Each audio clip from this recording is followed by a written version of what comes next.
Good governance is not a slogan in a budget speech. It is a test of whether citizens can trace a promise from source report to owner, evidence, authority, and delivery. In the latest BALEN OS scan, source reporting from Khabarhub says Finance Minister Swarnim Wagle framed Nepal's fiscal year 2026-27 budget as a benchmark for good governance, transparency, efficiency, reform implementation, and stronger economic management. BALEN OS separates the source report from the simulation.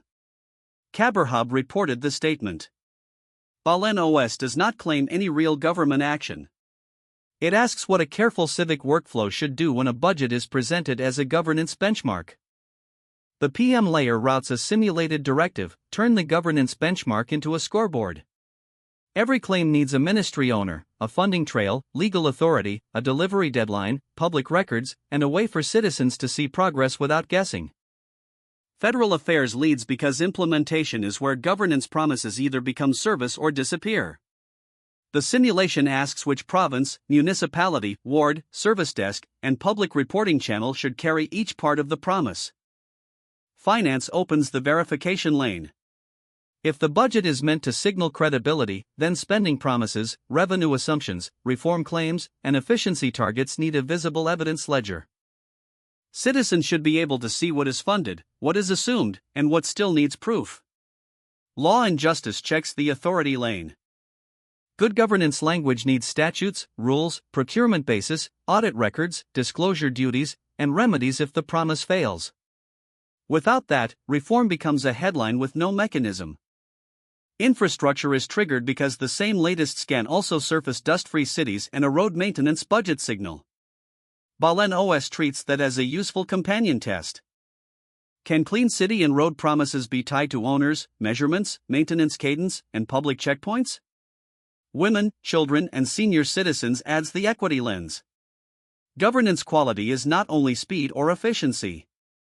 The simulation asks whether vulnerable groups, safe mobility, public access, and grievance routes are visible inside the same accountability workflow.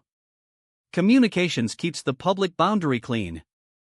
It says what Khabarhub reported, what BALEN OS is interpreting, why federal affairs, finance, law, infrastructure, women and children, and communications were triggered, and what citizens should watch next.